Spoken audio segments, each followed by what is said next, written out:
Hey, Doug. Hey. I'm excited today because it's almost December. We just had Thanksgiving. How was it for you guys? It was great. It was amazing. A lot of food, a little bit of family. A lot of food, a little bit of family. Great Perfect. weather.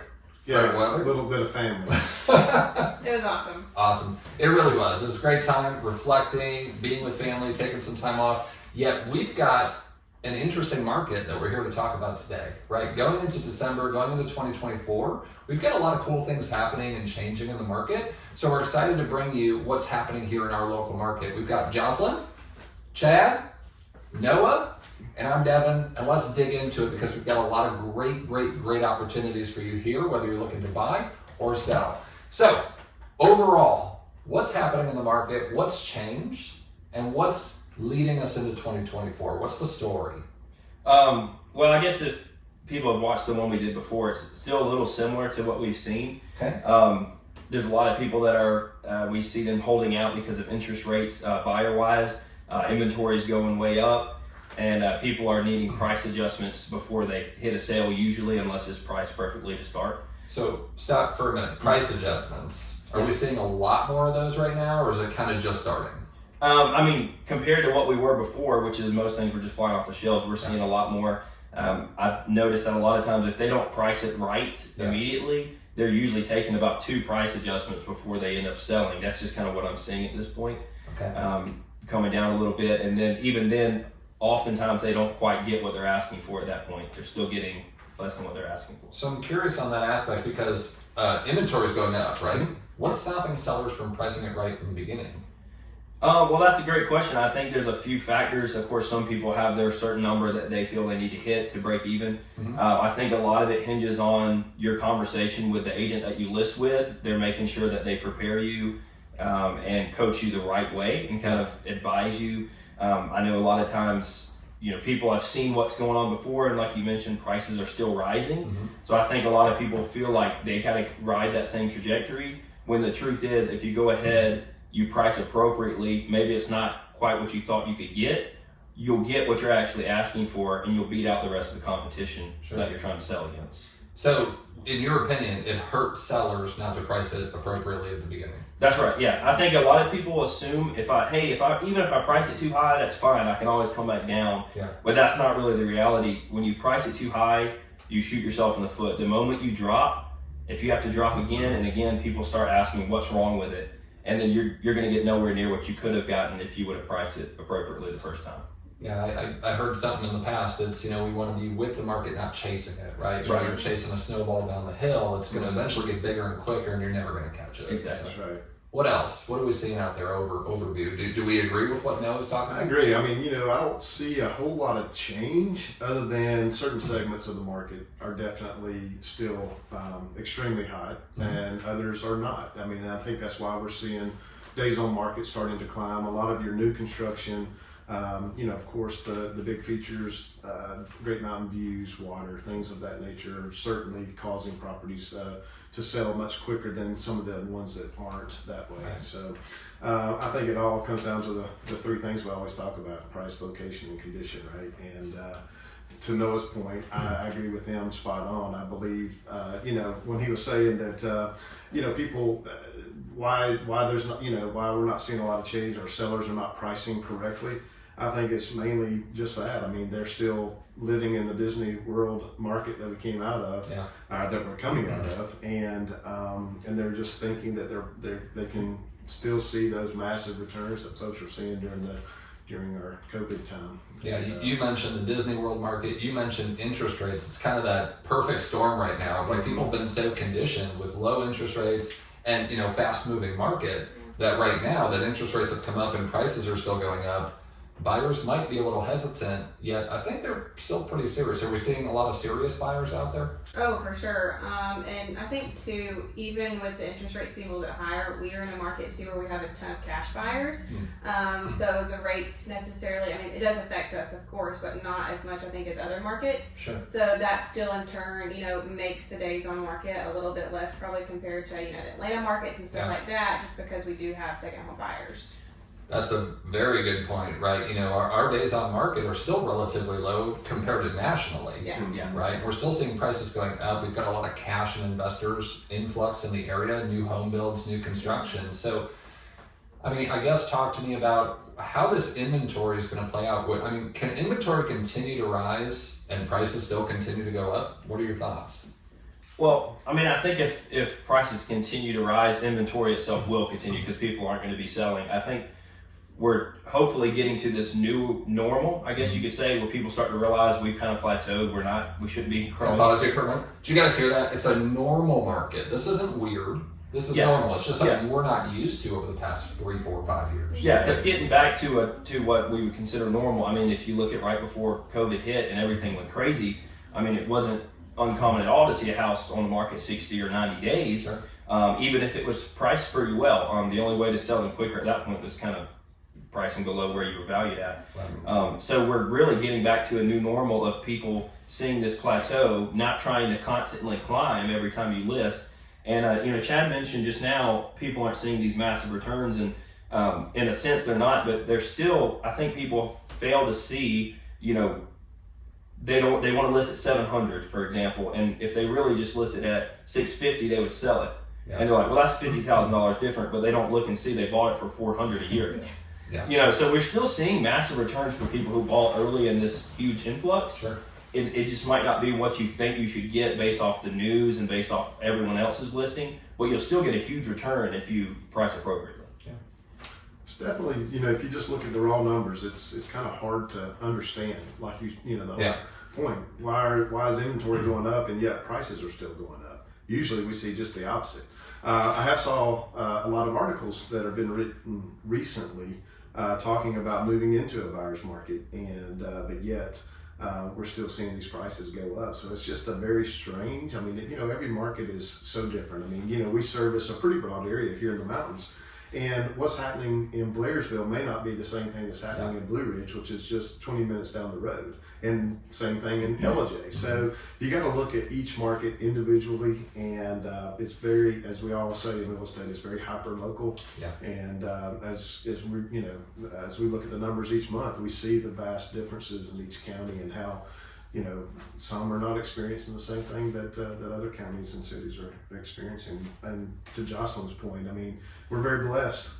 We live in a second home type of a market, a resort market, and our market is not the same as what we're seeing across the country. I mean, especially from where most of our buyers are coming from, which is the Atlanta and Florida market, and other parts of the country, of course, but primarily, you know, we're 2 hours away from the big city, and they can get up here in a heartbeat and great investments, as we've seen over the past several years, and still continue to be great investments. So it's a different market. Yeah. Not much change that we've seen, but it's coming. I think it's coming. To answer your question, I don't think that we can continue to see inventory rise and prices continue to rise. At some point, something's going to have to change. You know, that's the point of doing these market reports, so we can, you know, keep our potential clients and customers that we've had in the past certainly in the know of what's going on here in the Georgia mountains. Absolutely. So we've heard the word hyper-local a couple times. So let's get there for a minute. Let's talk about Blue Ridge versus Blairsville, right? So we've got Fannin County here, Union County here. What's the difference? I mean, we're talking about inventory. So Fannin County versus Union County. Who's got more inventory? Fannin. I would say by a large number. Definitely. Well, I mean, Union County's actually down year to date 1.2%, but you guys are up over there. How much? 13, almost 14% year to date over there. Yeah. 13. Almost 14. So this is the tale of two markets that Chad's talking about, right? You know, we've got Union County, which is still a very strong seller market. You got Fannin County teetering with the buyer market, right? Because there's way more inventory available. Yet average sale price in Fannin County is much higher than it is in Union County. However, it's on the decline. Right. Would you say? Yeah. From where it was, for sure. It's down 3% from this time last year. And Union's up 3%. So there you go. See that?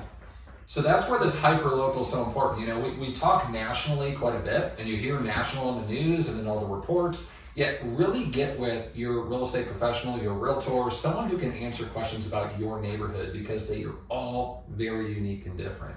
What about Towns County over there? Good old Towns County. So Towns County, like Fannin, I mean, like Union, the price is still going up. So it's up 3% year to date in terms of price. So back to that whole point of even the inventory is going up, the price is also still going up. Yeah. But month supply of inventory is at 5.2. So kind of going back to the normal kind of market. Yeah. Teetering. Good. So, all right, with that being said, let's talk about advice. Because like Chad said, like we've been talking about, this is a very different, unique market that a lot of people haven't seen before, right? We've seen buyers markets, we've seen sellers markets. This is kind of the in-between. So before we go one way or another, we're sitting here in between. So what would be your advice? And let's just go down. Anyone can take whichever one. What would be your advice to sellers in today's market? To sellers. Mm-hmm. I would say for sellers, it would be, well, first of all, I think timing the sale appropriately. You see how much inventory there is, making sure you're hitting the market at the right time. We're very seasonal here. But also, whoever you decide to list with, making sure you're having the right conversation about what your pricing looks like, and just make sure you have an open mind and you're realistic to the possibility of being a little lower than maybe you thought, to make sure you get as much as you can. Because I think there's a balance between dropping the price a bit to maximize your gains. Yeah, back in 2020, parts of 21, one of our strategies was to price it just below market value to create an auction effect. Yeah. Do you think we're kind of there right now at this point? Yeah, I think you can be. I've had situations where, several times in the past few weeks or so, I'll go out with a client and the house I think is priced very appropriately, instead of trying to shoot for the high gap, and they end up with multiple offers. Yeah. It's not what we saw before, but it could be 2 or 3 offers, which is still a great spot to be in for a seller. Which is going to guarantee the best deal for the seller, instead of having to negotiate down. And back to the point too, that like things are still, average days on market for some of these are, in the 40s and 50s, days. But back to that point of things are still going within, 3 days if they're priced right. Right. So there's still potential for sellers to go super quick, if they're priced accordingly. Yeah. I think I think for those that may be out there just waiting for the perfect time to sell or the perfect time to buy, it's almost impossible to figure that. I mean, I've given advice to personal friends over the past couple of years. You better buy now or you better sell now. And I've been wrong more times than I've been right. So it's very hard to time that. So I would say if you find a place that you absolutely love, now's the time to buy. You know? And for those that are worried about the rate that may not be cash buyers, I say date the rate and marry the house. You can always come back in a year or two, 6 months or whatever, and refinance to get down to a much lower rate. But you can't always have that perfect house if you find it. Yeah, well, you heard it from Chad, guys. It's never the wrong time to buy the right home. And even in the market, right? If you're selling in this market, you're buying in this market. If you're selling in a different market, you're buying in that market, right? So, guys, there's never a wrong time to do the right real estate deal, to buy the right property, to sell that home, to get into what you're looking for. So let's flip that. What would be your advice to buyers today?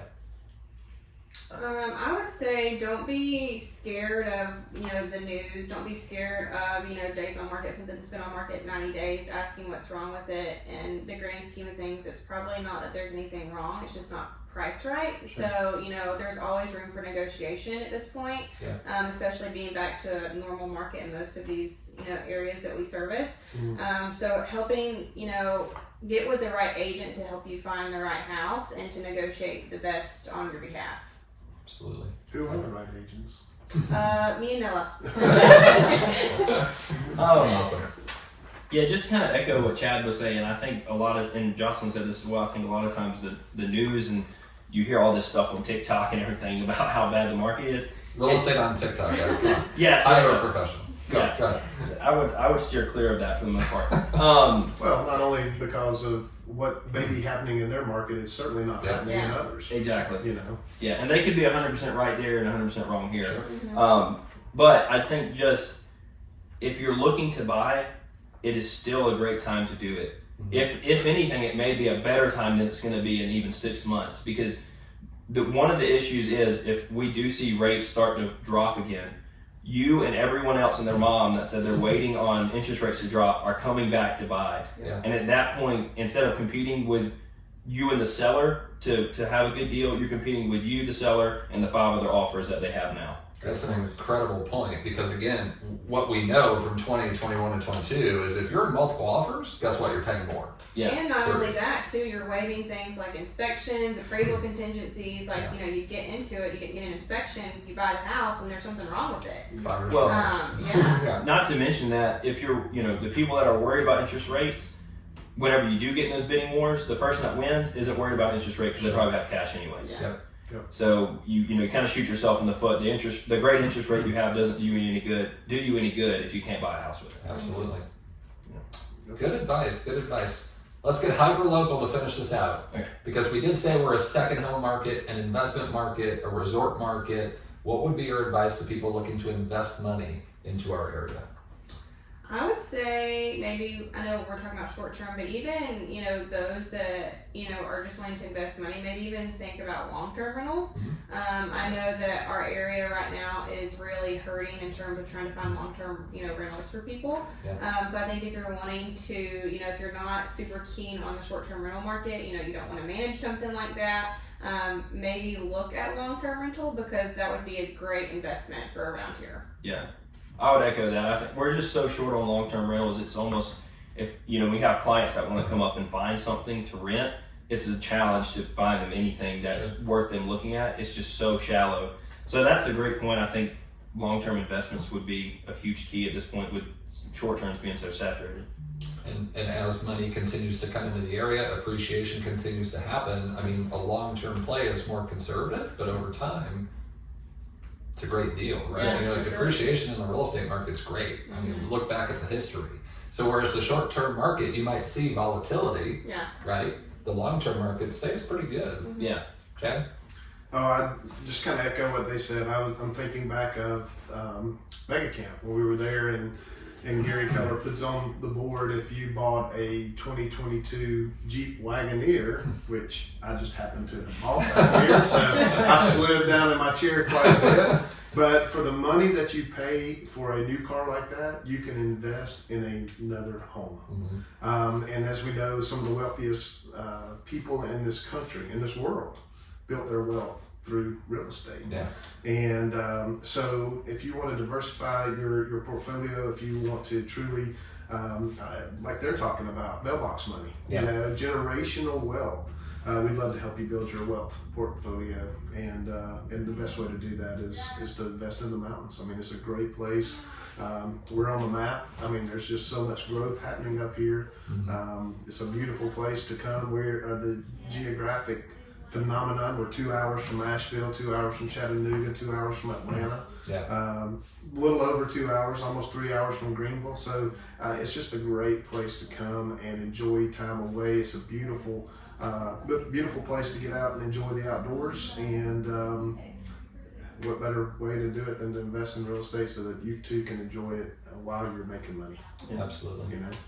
Fantastic. Closing thoughts? Anything you want to send everybody away with? Come buy a house. Go Dogs! Guys, it's been a pleasure. Again, Devin Hazen, Director of Sales, Mountain Life Real Estate Team. We've got Jocelyn, Chad, Noah. Thank you guys for being here, being a part of it, helping our people and our clients be better educated in their home purchase. Do they know who you are? I said I'm Devin with Oh, did you? That's right. the Mountain Life Real Estate Team. Bye, guys. Have a good one. See ya.